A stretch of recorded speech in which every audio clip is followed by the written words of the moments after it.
Hello, welcome to the instantaneous series. इस series में NEET के सवालों को सॉल्व किया जाएगा इंस्टेंटेनियसली, है ना। और सॉल्व करने का तरीका होगा कॉन्सेप्चुअल, इंट्यूशन बेस्ड, फिजिक्स की बेटर अंडरस्टैंडिंग पे आधारित होगा। ठीक है, तो आइए सॉल्व करते हैं अपना पहला question. Okay, so let's start, है ना। A block a of mass m1 rest on a horizontal table. ये ब्लॉक m1 है जो इस टेबल पे रखा हुआ है। ठीक है, light string is connected, light string connected है, और जो दूसरा मास है m2 वो इस तरीके से सस्पेंडेड है ना। The coefficient of kinetic friction between the block and the table, block और टेबल के बीच में जो काइनेटिक फ्रिक्शन है वो आपको दे रखा है न्यू के। अब आपसे पूछा गया है when the block A is sliding on the table the tension in the string is. जब ये ब्लॉक इस टेबल पे स्लाइड करने लग जाएगा तो इसमें स्ट्रिंग में क्या टेंशन होगी, ये हमसे पूछा गया है ना।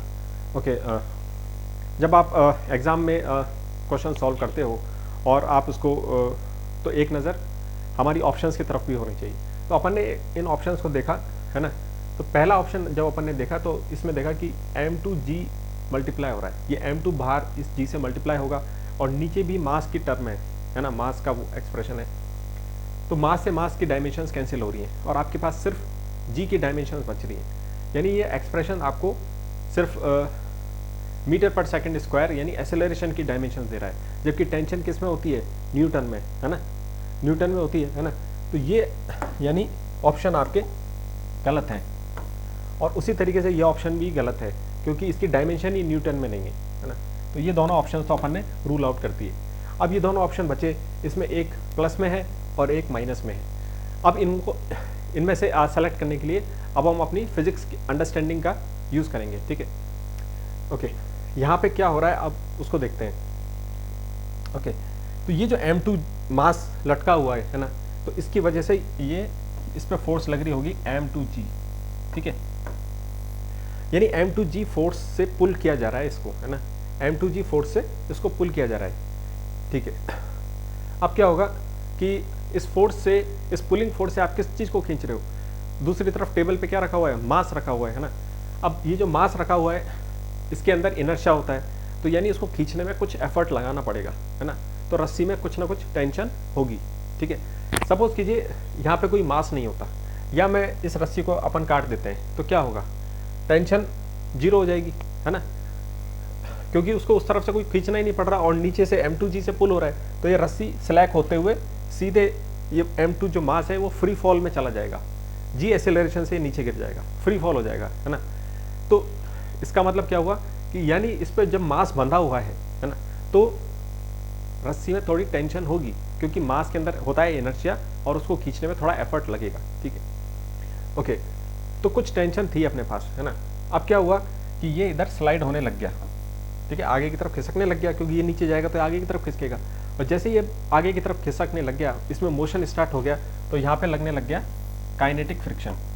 ठीक है, ठीक है, अब अपनी सिचुएशन को समझते हैं। सपोज कीजिए आप किसी रस्सी को खींच रहे हो, ठीक है, और उसमें पहले से थोड़ी बहुत टेंशन है ना, इसमें टेंशन है क्योंकि यहाँ पे मास था।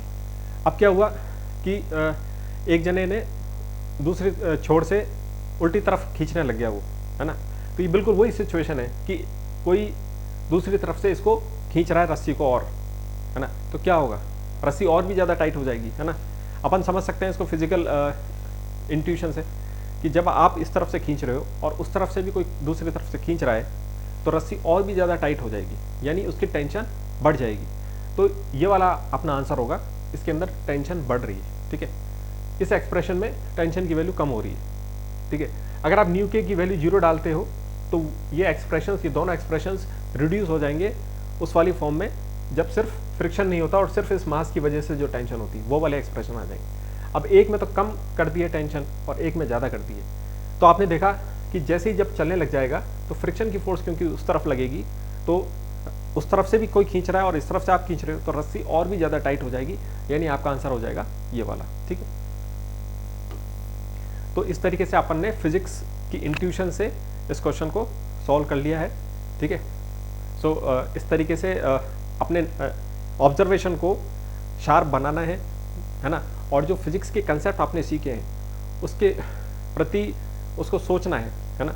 जब आप उसको थिंकिंग में लेके आओगे और इस तरीके से अप्लाई करोगे तो आप देखोगे कि प्रॉब्लम सॉल्विंग एंजॉयबल भी बनेगी और बहुत फास्ट हो जाएगी। आपको किसी बनावटी फॉर्मूले ये ट्रिक पे डिपेंड होने की ज़रूरत नहीं है, ठीक है। Just use your mind and you will love this subject and the problem solving, है ना। So thank you for today.